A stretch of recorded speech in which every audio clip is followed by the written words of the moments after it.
Welcome to the Inside Scoop Live podcast, where indie authors get personal about their books, their writing, and their passions. I'm your host, Sherry Hoyt. Join me for some lively conversations with debut indie authors and seasoned veterans alike.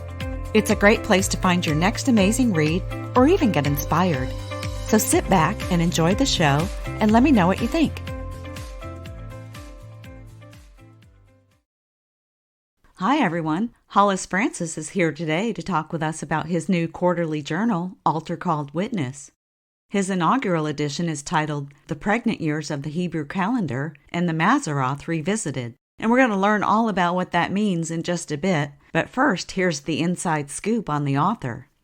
Hollis Frances has 15 years' experience in technical writing from his career as a technical support engineer on medical equipment at a major manufacturer service company. He retired after 30 years in 2020. That's when he decided to start a new career as an author of short stories based on actual events. Although he does have a novel or two inside his heart that needs to come out in the future, and he published his first short story, Willy's Accident, in 2021. Hollis is a military veteran who served first in the U.S. Navy for 4 years, from 1975 to 1979. Then in 1983, he enlisted into the U.S. Marines and served until 1987. Hollis has a degree in electronic communications technology. He is married with 2 adult children and 3 grandchildren. You can learn more about Hollis Frances and his work at HollisFrancesaof.com. Well, hi, Hollis. Welcome to Inside Scoop Live. Thanks, Harry. I appreciate your time. I'm kind of excited about it. Yeah. I'm excited to learn more about your work. So why don't you start by giving us a little bit of background information? What is Altar Called Witness about?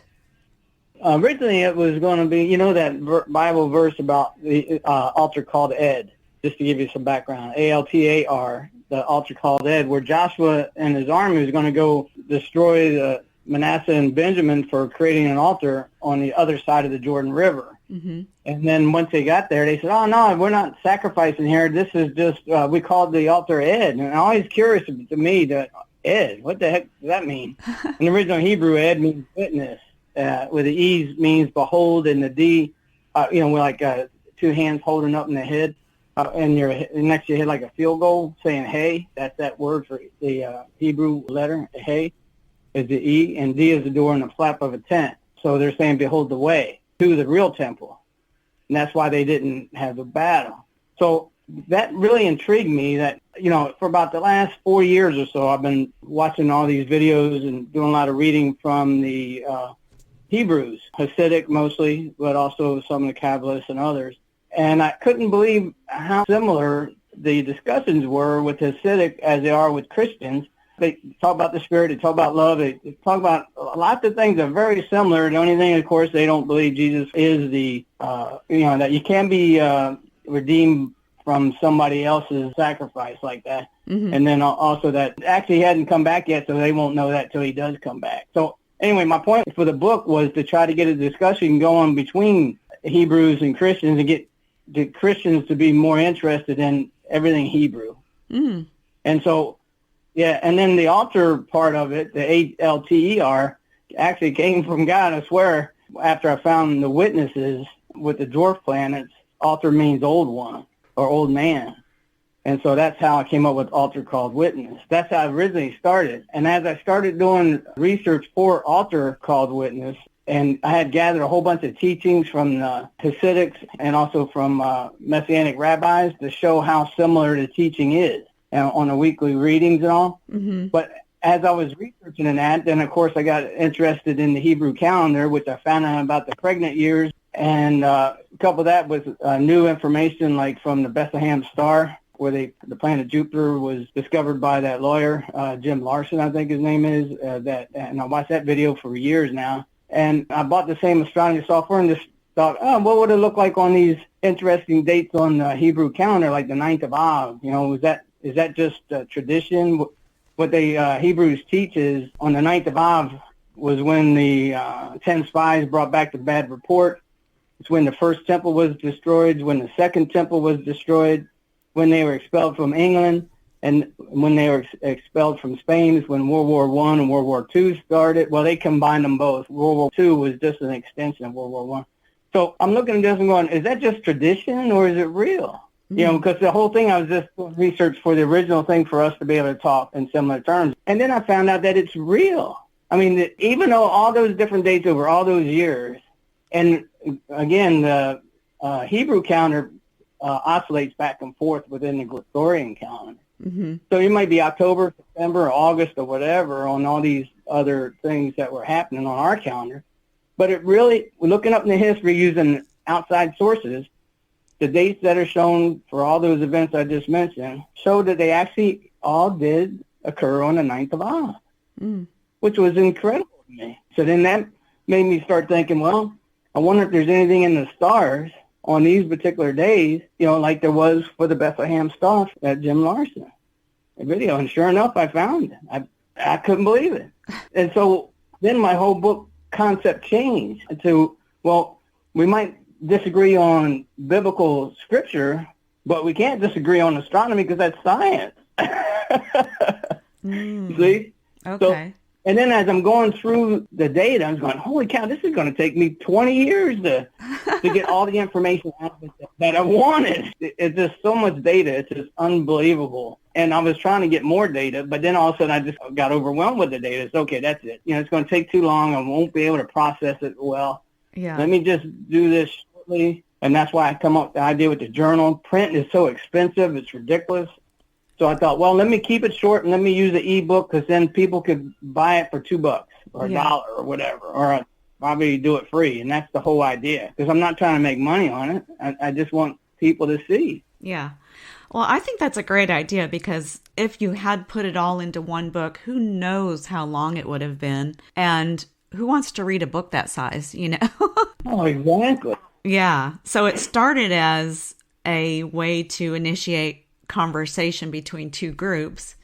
It grew into this mammoth project, and I love the idea of breaking it down into a quarterly journal format. I think that was very smart. Now we've got to kind of back up and talk about everything you just mentioned. So we'll do that. Because you talked about a lot of great things and I'm like, oh. But how did you decide what to put in your first quarterly journal? The subtitle is The Pregnant Years of the Hebrew Calendar and the Mazzaroth Revisited. Tell us a little bit more about the pregnant years and the Mazzaroth. It's fascinating how the journey happened. I'm telling you, my hair's standing up right now on my arms because it was 2019 when I was looking into this, and that's when I started learning more about the Hebrew calendar. And as I was trying to put that information in my writing, I started getting confused because when I was listening and reading some of the things from the Hebrew sites, they were saying it was pregnant year. And I said, well, what the heck's a pregnant year? And I looked that up, and they said, I see it. They add a whole month of Adar. The regular month, it's the last month of their year, is Adar. When it's a leap year, they add a whole nother month of Adar, and they call that Adar 1. That's confusing in itself, right? So what it was is it was 2020. We had our leap year where we added February 29th. But their 2019 year, it continues on because it overlaps the Gregorian calendar. So their month of Adar 1 for 2019 actually occurred in the Gregorian calendar on 2020. You see? Yeah. And so I was like, okay, I got to get my head around this. So it took me a long time just to figure that out, just to start looking in, and understanding that. But the one resource that I think all your listeners would love is TorahCalendar.com. TORAH calendar.com. It's a Christian site, which I was surprised. Initially, I thought it was a Hebrew site. Yeah. But they have information on there about Jesus and everything. They have the weekly reading calendar, and they have all things Hebrew as far as their festivals, and it should be our festivals, too, as Christians being adopted in. And they correctly match up the Hebrew calendar with the Gregorian calendar. They make it all easy. Oh, wow. It's yeah, and so that's what's been helpful for me because the software for the astronomy is in the Gregorian calendar, and of course the Hebrew dates are in the Hebrew calendar, so there's no way you could use them both. So with that resource right there, it's been very, very helpful with that one. And so anyway, that's how all that part got started because I started seeing as the Hebrews teach, I started seeing exactly what they said, that events through the world are cyclical. During that time, like of the ninth of Av, it's always disaster, or something that always happens around, not always, but it's, it does occur around the same time of year all the time. In the same way with the Day of Atonement, which is normally around September for us. And so that's why I thought, well, if it's cyclical, maybe there's something in the stars that points to it. And so that's how I got so much involved with the Hebrew calendar. The Mazzaroth, what happened was as I'm doing more research into this, I happened to see a video on YouTube when I was looking into the calendar by, I think the pastor was from up in Canada, and he was talking about the ages. When people talk the ages, like the age of Aquarius and things like that. Mm-hmm. So what they're talking about is when the sun is at the spring solstice, as it rises, whatever constellation is in, that's the age. Okay. Yeah, and so he was talking about the Mazzaroth. That's how I learned about that. And never really, I read it, and it's in Job. It says constellations. It doesn't say Mazzaroth. And that's what it is, the Hebrew Zodiac. Only the Hebrew Zodiac is the Mazzaroth. The 12 constellations that's associated with the 12 months of the Hebrew calendar. So that's how that Mazzaroth came into play, because I was looking at times as far as ages, and then ages led me to the Zodiac, the Hebrew Zodiac, and I said, oh, that's interesting. And that's how it all kind of just fell together. Yeah. So does the Mazzaroth, does it bear any correlation to the, what do we call it, the modern Zodiac, or just the Zodiac? Yeah, it's that. Yeah, they have the Zodiac is typically referring to those the main ones, like Taurus and Scorpio and Cancer and all that stuff. They call them different, but there's a Fiacus. I never heard of that before. That's a serpent barrier. And actually, that's a good question, because once I learned about that, and then I learned about these 3 or 4 books dealing with the gospel and the stars. One of them was written back in the 1800s. They got a newer version written of it anyway. And they talk about the original star names from the Greeks and the Arabs. They had names, like the Greeks had Christos, a name of a star, and everything was actually pointing to Christ. When the astronomers were doing their research, they were doing it as trying to find God, and I guess is the best way to put it. It wasn't like it was pure science. And so they named it all over, with names related to the Bible. There's one constellation that they call Bernice's Hair. And in one of the books there, they say that's a corruption. A lot of the Zodiac that we see today is corrupted from what it was originally. And these gentlemen went back and looked at all that. Bernice's hair wasn't a wig at all. It was a seated woman with a small boy on her knee. And it's supposed to be the seed of the woman, the Redeemer. And yet now in modern times, it's known as Bernice's wig. And I think this is how I was led down this path. And that's why I started with what I did of those 3 specific star investigations, constellation investigations in that, where the one is the destruction of the temple, one is the binding of Isaac, and the other one being the conception of Mary. Because, like I said, I'm trying to bring the Hebrews and Christians and non-Christians together to talk. And what I love about this is it's not my opinion. It's what's in the stars. You can have your opinion of what the stars say, but this is what the stars say. See? Yeah, I mean, it just sounds so fascinating. I don't know that I could ever get past all the research. Well, that's what I'm saying. I was getting nervous. Yeah, you could just get involved in the research only because you get so excited. And I was like, oh, I'm finding this, but I know I got to tell people. Yeah. I feel like I might be jumping around because you mentioned the 2 dwarf planets, and they are what was called the 2 witnesses. Right, exactly. Yeah. And so did they have a significance in relation to the title? Is that what I heard you saying? And then, so they do also have a role within the broader context of your work. Is that correct?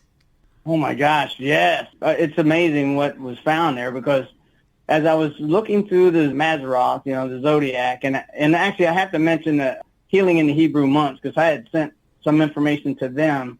They have a lot of information on the Hebrew Months, that website. And I figured it looks like they talk about the Zodiac in there a lot. And I sent them some information asking them if they could help me. And they said, oh, no, they don't look at it on that level, for the astronomy that way, for the months and all. And I said, okay, that's understandable. They've been very helpful. So what happened was, as I'm doing their initial research, I knew nothing about those dwarf planets at all.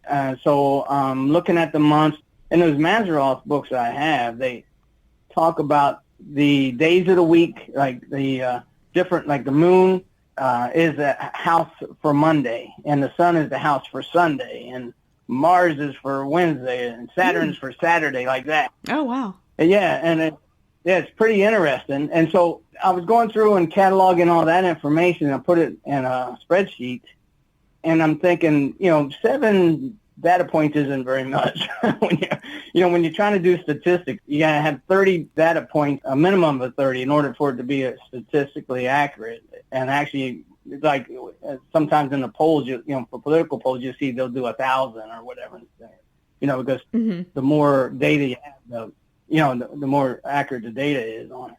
And so, as I'm looking into this, there's only 12 zodiacs. There's only 12 constellations from the Mazzaroth, and there's 7 days a week, and there's 12 months. I'm thinking, this doesn't look like a whole lot. It looks like it's all subjective. And with the astrologers, as I understand it, they don't only just look at where the planet is in the constellation. They're looking at the angle. Is it full straight on, or is it like 2 degrees or something weird? Like, I'm not weird, but my mind can't wrap around. So that's when I was searching for more and more answers, and I thought, well, maybe instead of just looking at where they are at a particular time, let me look at it for a 24-hour period. So now you're getting more data. Mm-hmm. And then I started, from what I learned about the Hebrew calendar, their days start at sunset. So just like in the creation account, they say it was evening, it was morning, and that was the first day. So the day starts at sunset the day before. On the Gregorian until sunset the next day. I would have never found what I found if I didn't know that. And they also teach about the Sabbath before any particular week is like a portal, or that reading is an indication of what's going for the next week. The last Sabbath of the month is like a platform, a look ahead to what's happening in the next month, like that. So that was the basis of my research then. I started at looking at sunset for what's on the next day. And now this kind of comes to life and for real in my mind, and why this was in my spirit, how to, there's the language. It turns out it's probably not talking about the language as far as us talking. It turns out to be God's language in a way. Mm-hmm. He created sunset to, as the beginning of the day. Yeah. It's corrupted, just like right? And of course, we're Gregorian calendar, we start at midnight. Well, that's not God's calendar. That's not how God created the world. He didn't create it at midnight. He created it at sunset or whatever, you see? Yeah. That kind of thing. That's what the revelation that came to me out of all this here, is the Hebrews are teaching what God says. They actually teach that God's always talking to everybody in the world, like a big cell phone tower, and not everybody's listening. If we would just stop being so busy and listen, the world would be a lot better. Yeah. Now. Oh, I'm sorry. I didn't get to the answer. Oh. So anyway, I did. I looked at, and nobody uses the Earth because we're on the Earth, so you can't see what constellations the Earth is in. So, but the software I can, so I can go select the Earth. In the software, you can look from anywhere. And like I can go to the surface of the sun and look back at the Earth and things like that. And then you can select them and put show info on the software. So you can have all, heavenly sphere, whether it's a satellite or whatever that's in their software, and select show info. It'll tell you the altitude, the angulation, all this, the scientific stuff, but it'll also show you what constellation they're in from the point of view that you're looking at. So that gave me more information. Of course, I can't go to the sun and change the time because there's not 24 hours on the sun. It's 24 hours on the Earth because Earth spins. Mm-hmm. So what I do is I go to the times on the Earth and stop it at a particular time, like sunset or an hour before sunset or something like that. And then I go to the other planets and look at each of the other planets. If it's Sunday, I go to the sun. If it's Monday, I go to the moon, like that, see? Because that's what they were saying about the house, about the houses being control for that day. And that's what I was testing. I was going, looking this, and looking that. And it was interesting, but it just didn't really, there was still a lot of speculation, even with all that data. You know, there just wasn't anything there. And I kept seeing this, it was written in red, make. And it seemed to always be next to the earth. You know, and I thought, well, that's kind of weird. Let me just click, something just told me to click on it, you know. And so I searched it, I looked it up in NASA, and this is the main thing that happened. It was discovered in 2005, I think, which was a pregnant year. In a pregnant year, the Hebrews teach that it's a double blessing because you get another extra month to worship God. Mm. So I'm looking up make, and then I find out it's in this Kuiper belt that's out beyond Uranus. And NASA says the Kuiper belt is the remnants of the birth of the stars. I thought, oh my, that's interesting. And then how they describe make, they said the size of make is a very small dwarf planet discovered in 2005, like I said. And they said if to better understand the size of make, if the Earth is a nickel, make is a mustard seed, the size of a mustard seed. Mm. Which to me, that's what Jesus said. If you had the faith of a mustard seed, which right. is the smallest seed, your faith would be great. I'm going, okay, this is too many coincidences. No such thing as a coincidence, the Hebrews teach, right? Right. So then when did they take pictures of this make? For the very first time, 2019, pregnant year in the Hebrew calendar. And then at the same time, they went and took a picture of Ceres, which is close by, and they took pictures of Ceres too, Ceres. And I thought, well, I can't ignore this information, so I started going to that. And this is the number one thing for me that really just clicked it. Because remember, I'm trying to witness to the Hebrews as much as I'm witnessing to non-Christians and Christians, as I'm trying to find information. That's kind of burning in my heart. So I said, well, let's take a look at the destruction of the temple and see the second temple and see what's going on. So when I go there and I'm looking at all the other, from the different day that it is, and I think it was a Sunday, so I was looking from the sun, and I looked from the earth, and I looked from Jupiter, the king planet, and I looked from everything. I was like, yeah, these are all, it's kind of interesting. Even from earth, it had some pretty interesting things. So, well, let me go take a look and see what make had. So looking for make, all the other planets, the moon and the planets and the sun, are all in Libra, the scales. Mm-hmm. And Hebrews, according to the Mazzaroth books I have, the Hebrews believe that Libra, the scales, represents the Torah, the judgment. That's the balanced scales. Are you good or bad? Oh, okay, yeah. And I thought, okay, well, that makes sense. Destruction of the temple, it's judgment. They weren't doing what they were supposed to do in the temple, the priests and all that, so they got destroyed. That makes sense. Okay, well, is there something there? So then I said, okay, well, I looked at what make was in.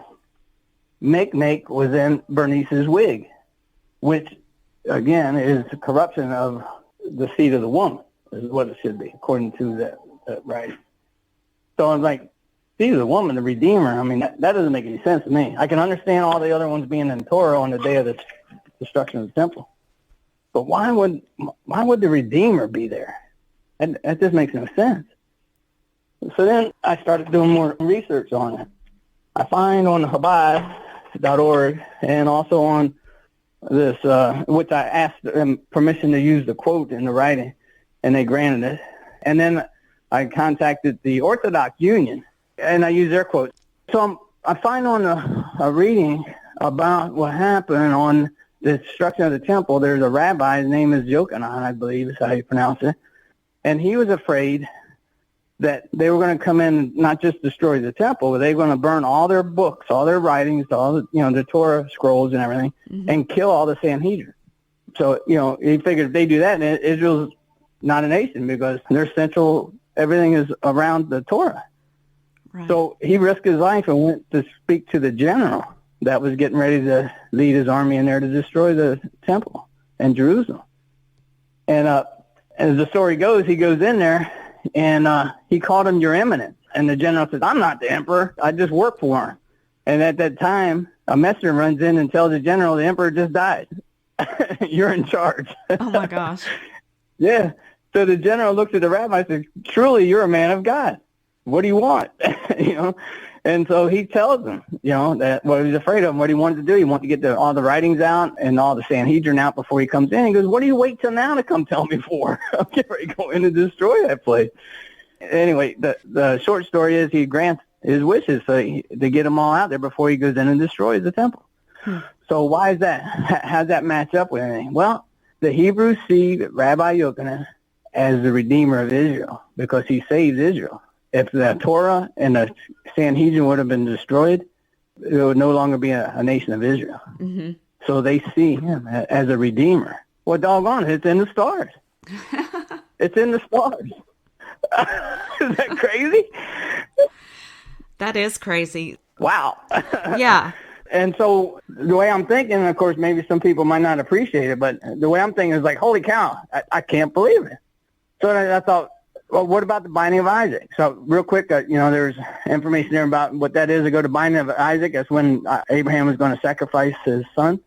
Christians are taught that, he was a baby or young or 9 years old or something, but the Hebrews say, no, he was 40 or 50 years old. And why is that important? Because he could have overcome his 100-year-old father at 40 or 50 years old. Mm. It shows that he was a willing participant, that he was willing, he trusts God in his father so much that he was willingly going to be sacrificed. Mm. But the Bible verse says when Isaac asked his father, well, we got the wood, we got the fire and the knife, but where's the sacrifice? And Abraham says, the Lord will provide himself the sacrifice. This is how it's worded.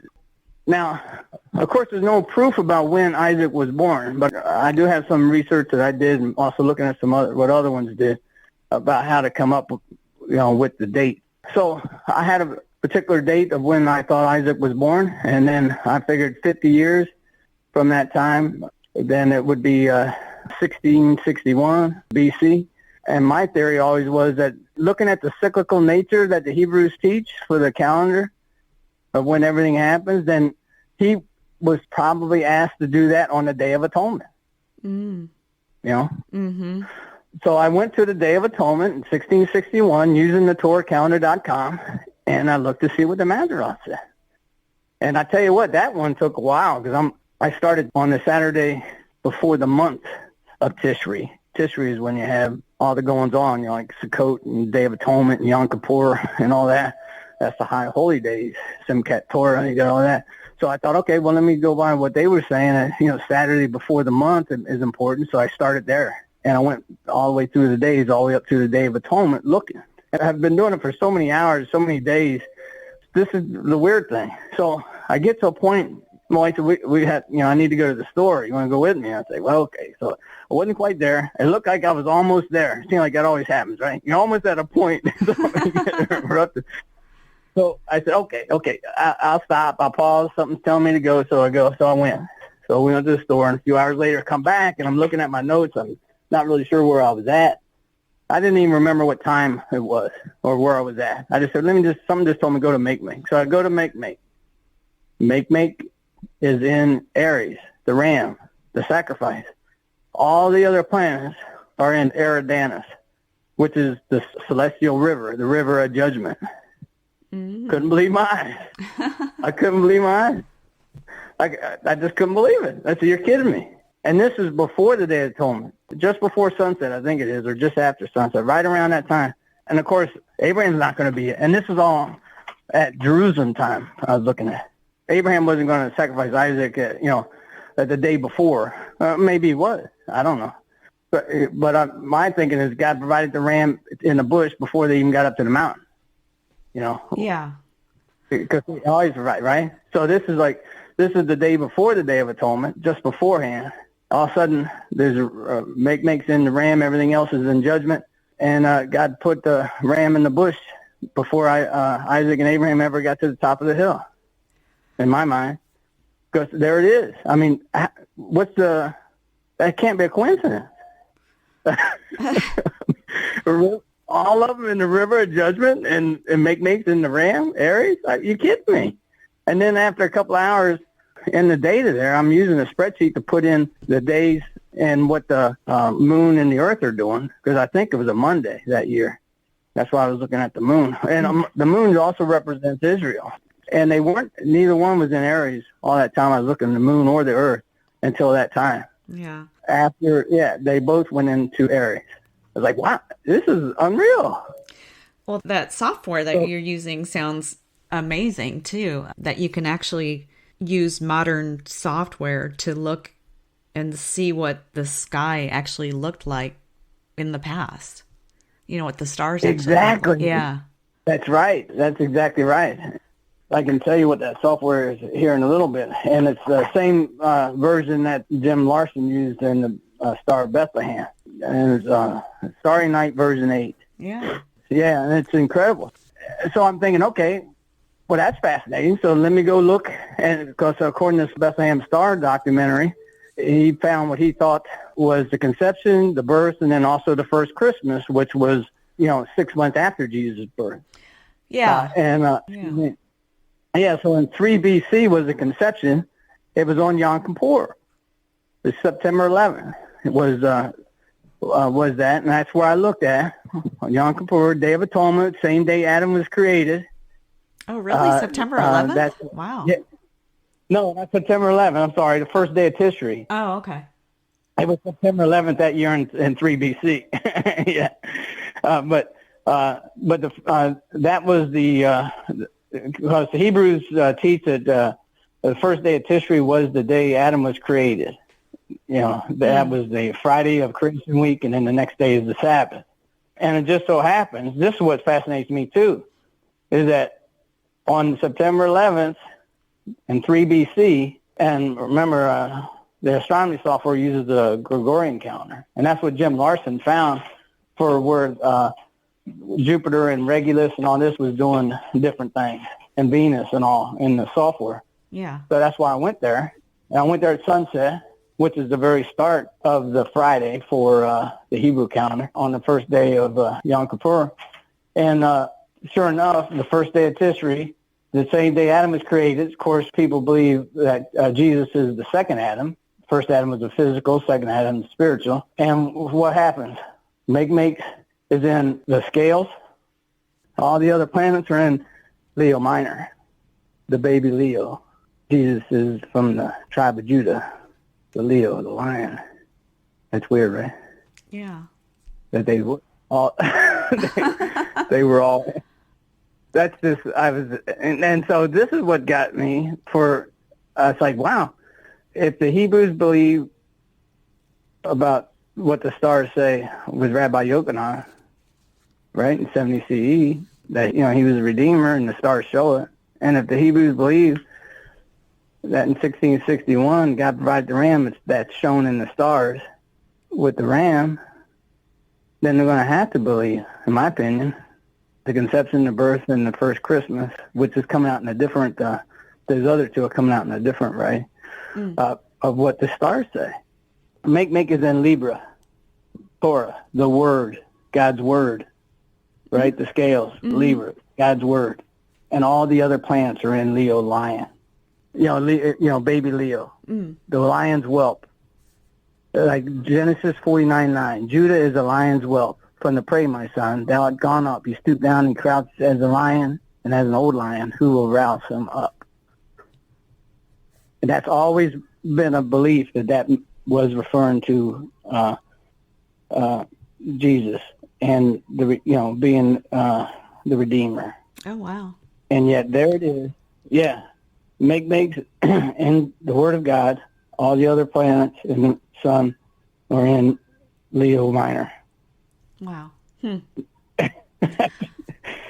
I mean, that's why I wanted a discussion about it. Yeah. Because I'm not saying I'm right. I'm just telling you what I found. To me, it makes sense. So let's talk about it. Yeah. So I had that discussion on the forum on writing.com, free. You can look at it without doing anything, but if you want to comment, you join writing.com, but it's free. It doesn't cost a thing.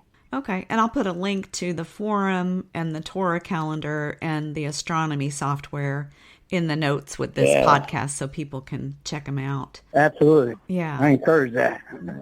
So I have a feeling you could talk about this all day, and I love to see an author passionate about their work. But we better wrap this up now. So With the intention of making this a quarterly publication, can you give us a sneak peek into what we might expect in the upcoming issues?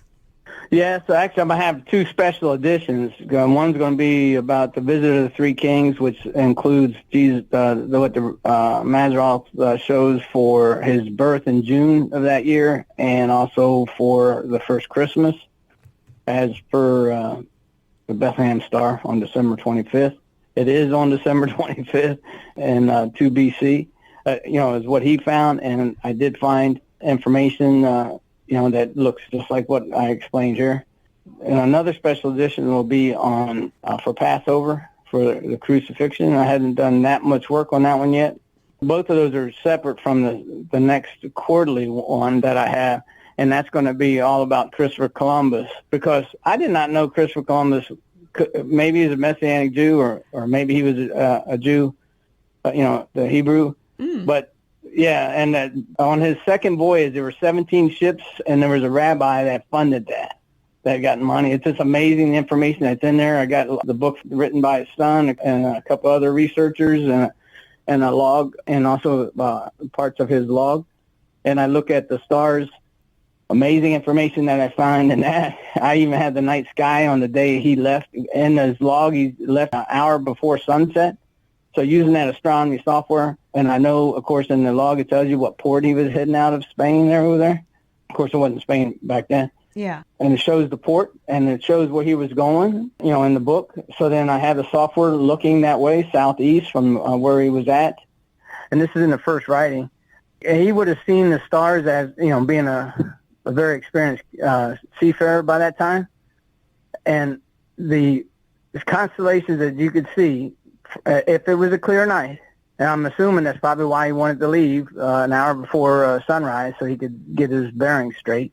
And that was a Friday evening that he left. So Saturn is at the level of the horizon from there, which is Saturday. And the constellation next to Saturn is Aquarius, which is, the spiritual water, the redemption. The next one above that one was Pisces, the fish, which has always been a sign for Israel, and also the two levels, spiritual and physical. And the next constellation is Aries. Is that crazy or what? I couldn't believe it. I mean, but that's what he would have seen, those three constellations as he was leaving port and heading out to the sea. Wow. Going southeast. It's crazy things. I just, like I said, it's there for everybody. Let everybody get the software. Everybody get the door. Let's all, look into this thing together. Yeah. How fun. Well, yeah, like I said, good things coming up, and sounds like you have your work cut out for you, but it doesn't sound like you're calling it work. No, ma'am. No, it's exciting. I'm kind of a health nut, and I'm more excited about this than I am about working out. It should be, right? This is real life. That's great. Well, Hollis, thank you so much for joining us today and sharing a little bit about your work. It sounds really exciting, and it was really a pleasure getting to learn more about you and your work, and I look forward to see what you have coming up next. Well, I thank you so much for you and your team and for this opportunity. It's been great. I really enjoyed it. Thanks. Thank you for joining me today for my interview with Hollis Frances. You can learn more about Hollis and his work at HollisFrancesAOF.com. And be sure and check out our other interviews at InsideScoopLive.com.